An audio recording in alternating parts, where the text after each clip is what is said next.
Hello,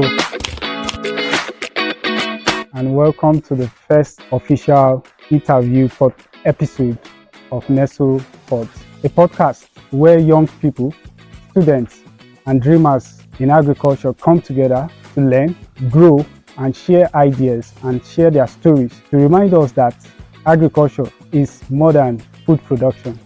It is innovation, it is passion, and it is the pathway to the future. I am your host, Nelson John, founder of Nestle Farms. I started this platform with one simple goal at heart: to inspire agricultural students and enthusiasts like you to see the far possibilities that lies within the world of agriculture. So grab a book, grab a pen, sit back, and stay inspired. Today, joining me today is a rising star in the agricultural sector, a scholar, and a global leader par excellence, the person of Moses Gaskiya. And I cannot say much about him, but I'll leave it to him to introduce himself. So over to you, Moses. Okay, thank you for having me, Mr. Nelson. My name is Moses Gaskiya, the founder of EcoBloom Farms, an NHF scholar for 2025, and also an enthusiast, somebody that is really interested in the agricultural space. Thank you for having me once again. It's good to have you here, Moses. So, as I said, he's a scholar par excellence, and he's someone I personally look up to. So, and I believe that getting to know his story today, and we'll get inspired all. So, Moses, I would like to ask you some few questions, but we'll start from the very first beginning. So, why agriculture? Why agriculture? Why did you choose agriculture? We know there are some other courses, some other ventures that you can go into, but why agriculture? Well, I do tell people I grew up on the farm. My mom is a civil servant, actually. I lost my dad at a very young age.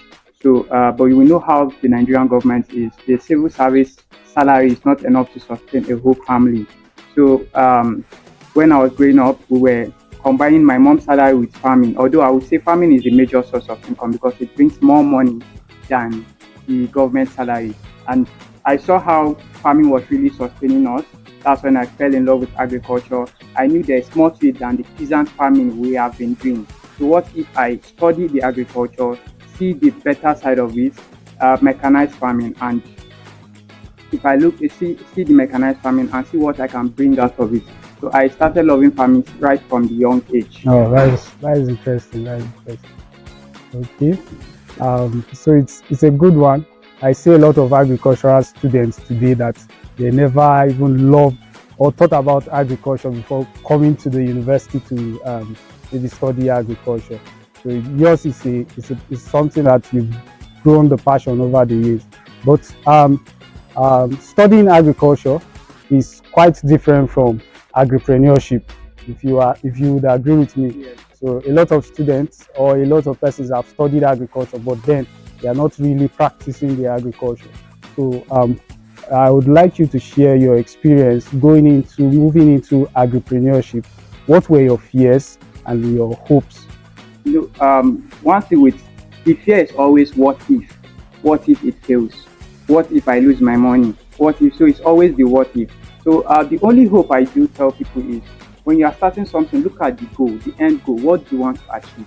That will keep you motivated. That will push you to still continue no matter the challenges. So my fear is, what if I start and then it affects my studies? I'm still studying. So what if I start and it end up affecting my studies? That was my own what if. I didn't fear to fail because I have huge experience. I've experienced farming right from young age. But what if it affects my studies? But then I looked at it, okay, I want financial freedom. That is one of the end goals. I also want to help students in purchasing foods at cheaper rates compared to the market. That's another end goal. So this kept me going on. It pushed me to still continue it no matter the challenge. So I will say this again. The goal is really important. So thank you very much for sharing that. And I'll move to our next question.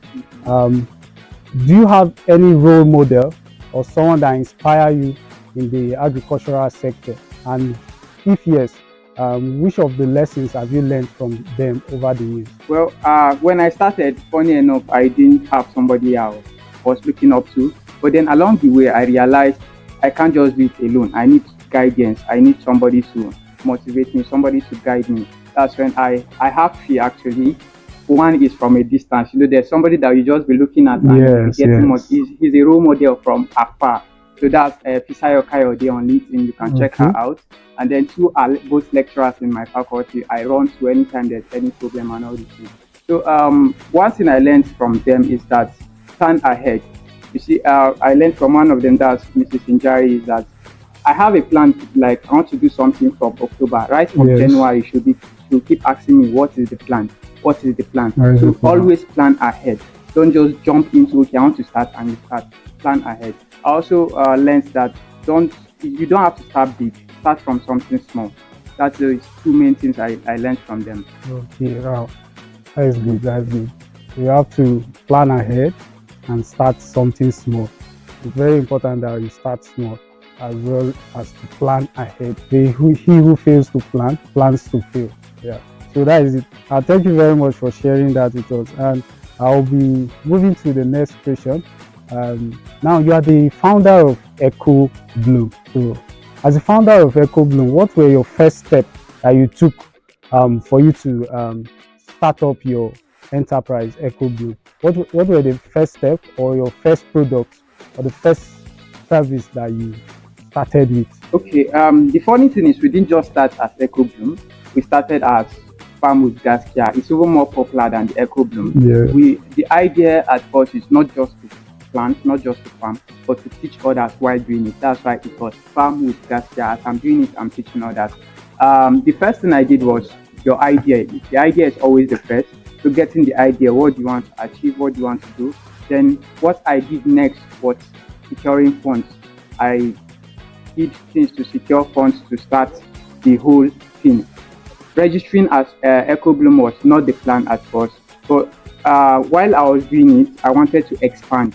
That's when I had to Okay. secure more funds, Yeah. and most of the grants will ask for your registration CAC. So that's when I went to register as Farm with Gaskiya. But Mhm. for people that have registered CAC, you will see that most times the name you give, they'll say it's taken already. Yes, They will yes. reject the name. So we had to change to another name that fits what we are doing. That's when EcoBloom came into the picture. And you'll be wondering, how does it fit what we are doing? Farm with Gaskiya shows that we are farming and teaching, but EcoBloom, what I'm doing is concerned with the ecosystem. My vertical farming practice is concerned with the environmental pollution, the ecosystem. That's where the eco came in, and bloom agriculture, blossom growth, blossom harvest, and so on. Wow, that is wonderful. That is wonderful. I can see from your standpoint why you choose the name EcoBloom, and really what you are doing is inspiring, and it's something that I will say keep it up, and the skies will be your starting point.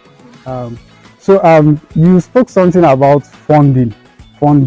Now, a lot of agricultural students and enthusiasts, when you speak with them, they will tell you that one of their major limitations why they have not started is funding, for them to get the money, the capital to start. For me personally, I would say that capital is not really the first thing that you need for you to start up. Um, but a lot of people, they have that limitation, or is it a limiting mindset that funding is what you really need first. But then it is also important that to know that funding is quite paramount for you to scale up your business or to even start. So my question for you now is, what are the secrets to funding? What ways can a student or a person that wants to start actually raise funds for their business? Okay, there are three easy ways. First, the one is personal savings. That I will keep aside and focus on these two. There's strategic partnership. That is, you have your idea and you don't have the money. You can just look for somebody that is into it and partner with him, or somebody that is doing something related to, and you meet him for partnership. What if you expand and come into this? Then we partner. That's partnership. Another thing is grant.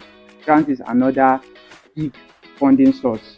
But before you secure grants, you have to have an idea that people will be interested in, and then you have to know how to pitch your own idea to them. Okay, this is my idea. Why Yeah. should they give you the grant? So grant is another easy and big source of funding. Funding. Okay. You can go for grants.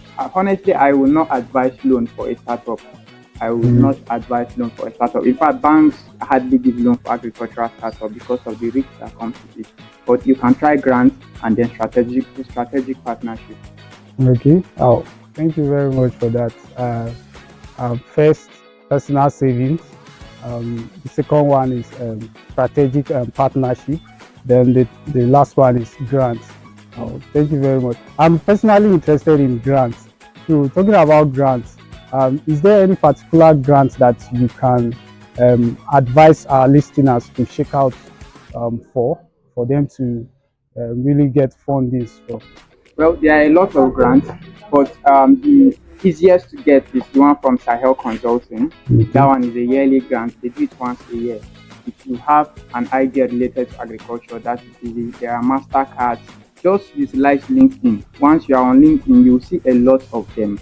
Utilize it, and you definitely get something to start with. Okay, thank you very much. So, Sahel Consulting. Do well to check it out, check their page out, and also make use of your social media as well, I believe. So, now, thank you very much for the session so far. I believe that we are getting somewhere. So, but agriculture, as seen by so many people, it's termed as an old-fashioned, a dirty profession, and a lot of youth today are still having that mindset. So, what would you say about that? And for an agricultural student that is seeing the profession as a dirty and old-fashioned profession, what would you say, and what is your encouragement for them? Well, personally, when I hear agriculture or farm, funny enough, unlike other people that think of peasant farming, when I hear agriculture, I hear agri-tech, I hear value addition, I hear drone mapping, I hear different modern things instead of the peasant farming. So agriculture is not just about growing crops. You can choose to stick into the value addition, that's the processing. You can go into agri-tech. There are different agri-tech, AI in agriculture, and different agri-tech sector you can also focus on. And there's also the growing crop mechanized farming. Agriculture is getting mechanized every day. Only the peasants and the ones with low funding that do the hard labor. So if you hear agriculture, it's not just about the growing crops. Agriculture, animals are also under agriculture, rearing of animals. Then there are different sectors you can also focus on agriculture. Particularly, I'm more interested in the agri-tech sector because I see a lot of opportunities in agri-tech. For example, I am currently working with some engineering students here in ABU on creating a software and a hardware where it will automatically irrigate your farm. You don't have to go to the farm to on the pump and all these things. Automatically, the machine will test the soil. Once the moisture content is low, it irrigates. Once it's reached a certain moisture content, that's agri-tech. It's still agriculture. So it's not just about the farming. But funny still, unlike before, agriculture is gaining the recognition now. I see a lot of people really interested in agriculture. But before you come into agriculture, know what you want to focus on. Don't just jump and say you want to know what you want to focus on. That is what I have to say. Okay, thank you very much. Know what you want to focus on. There are a lot of opportunities in agriculture, not just farming, not the dirty work per se that we normally know or have been hearing about. There's agri-tech, there's use of drone in agriculture, and all of that. So it's just left for you to make your research and know where you can best fit. So thank you very much, Gaskiya, for that one. We truly appreciate. So now I'll be asking you about your academics and as well as your business and extracurricular activities. So a lot of students, they are afraid of engaging as students in other area of pursuits like agribusiness and agripreneur as well. So, but this is because of their studies. So, and I know you are someone that is very dedicated with your book, and you give it your all. But mixing agripreneurship and extracurricular activities, how do you balance your time? How do you balance your time? Or what's your advice for any student that wants to go extra mile? Well, it's usually proper time management. Managing time is one skill I think a lot of Nigerians lack. Personally, for me, I use this app to do it, TODOIS, Okay. to plan my week. So for the whole week, like this new week we are coming in, I already map out my whole plan for the week, and the app will help me stick to that. So I make sure that I stick to whatever plan I have. I have certain hours for studies, I have certain hours for farming and all these things. Yes. Then there's a common SWOT analysis. That's if you're trying to mix your studies and other things. It's usually a business term, but if you are trying to mix your studies and other stuff, I think you should also use the SWOT analysis, your strength, your weak and your weakness. So to look at your strength and your weakness. If okay, you are not really good academically, you need maybe 7 hours reading a day. It's still possible to mix it with entrepreneurship. You have already realized that okay, you need to read for a long time. So whatever you are just trying to do, it Yeah. doesn't touch that your 7 hours of reading. That's another example. Then there's what I call MIT, most important tasks. Make sure you do the most important tasks. Because what economics you call is a scale of preference. Yeah. You do Yeah. your most important task before considering the others. And one thing I usually ask myself before doing anything: will this thing move my grades higher? Will this thing move my business higher? If it's yes, I do it. If it's no, I keep it one side, maybe for a later. But I make sure I work with the MIT most important tasks. Okay. Thank you very much. Always take your SWOT analysis and always the most important tasks. And what are you doing? Is it going to benefit you? Always have that question at the back of your mind. That doing that, you'll be able to manage your time properly, as Moses has fondly told us. So thank you very much once again. And my next question is the future of agriculture in Nigeria and Africa as a whole is blooming, actually. And in the next 5 to 10 years, what are your predictions of how agriculture is going to evolve, and what advice do you have for agri students to also fit in with the evolving of agriculture in the continent? Yes, actually, one thing with life is you trying to realize what is the happening thing right now and then to adapt to it. So in the next 5 to 10 years, I see agriculture like in three main sectors. One is the agri-tech, and out of that realization, that's where I partnered with some engineering students to come up with something. Then the second is food processing, that is value addition chain. Is going to be a hot cake also. And the third is renewable energy. Funny how if you talk about renewable energy, agriculture don't come to mind. But then agriculture is also part of renewable energy.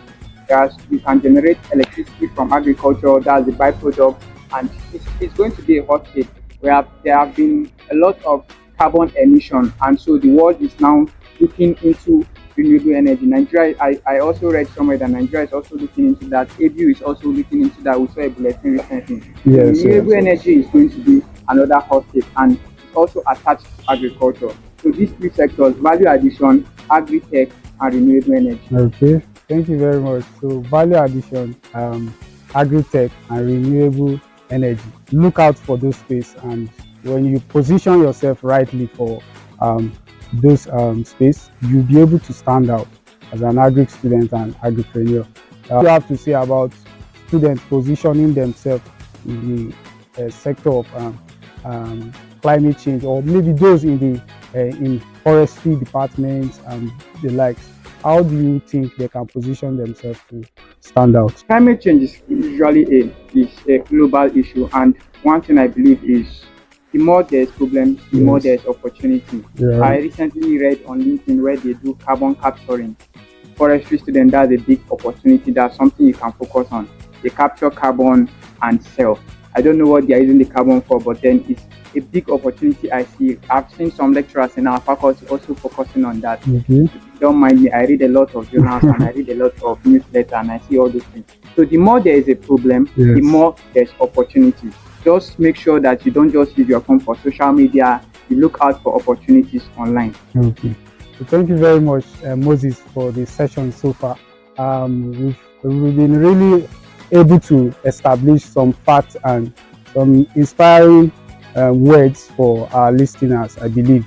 And I hope you've been able to get I hope you've been able to get inspired as well. So my last question before we leave, what one advice do you have for agricultural students and enthusiasts that want to start their business? Maybe we are in next month, they want to start their business next month. What's inspiring advice or one advice that you have for them? So I'll just sum it up like this. I'll give you 3 common issues let's say agri students face when they enter agri business, and then my best advice for them. The first issue is the big bang issue. That's what they want to start with. If you are starting agriculture, to be precise, don't start big, because if you start big and you experience an issue, it's going to be a serious issue. Secondly, is ignoring the market. You see, plenty people start without looking at the market. Then at the end, after harvest, there's nowhere to sell it. That is another big issue. And the last one is having guidance. Most people don't want to get guidance. And so my final advice is, before sell the product before you grow the seed. Sell the product before you grow the seed. You'll be wondering how. Let's assume you are going into a perishable good. So before you even grow to the seed, you can let me use a cabbage for example. You can go to a restaurant and be like, what if I supply so amount of cabbage every week for you at so price? Will you buy it? Once you get 1 year from one restaurant, at least you already have your market and you start this thing. So always sell the product before you grow the seed. Thank you. All right, thank you very much. Thank you so much for sharing your passion, for sharing your ideas and sharing your story with us. We truly appreciate it. So thank you very much, my listeners. Thank you for listening, and I'll urge you all to follow Nesso Pods on Spotify, and check out our page on our various social media or at Nesso Pods. I believe that when we start small, there's this my favorite Latin phrase that says "Omnium rerum principal perversut," and as we heard from our guest, that start small. So the Latin phrase translated to English, the English version says the beginning of all things are small. So our advice is that you start small. A mighty tree started with just a tiny seed. So you can start small. That's your idea. Start it up and you'll see how it can bloom and grow over the year. So thank you very much, and see you in our next episode. Thank you. Thank you, Moses. Thank you.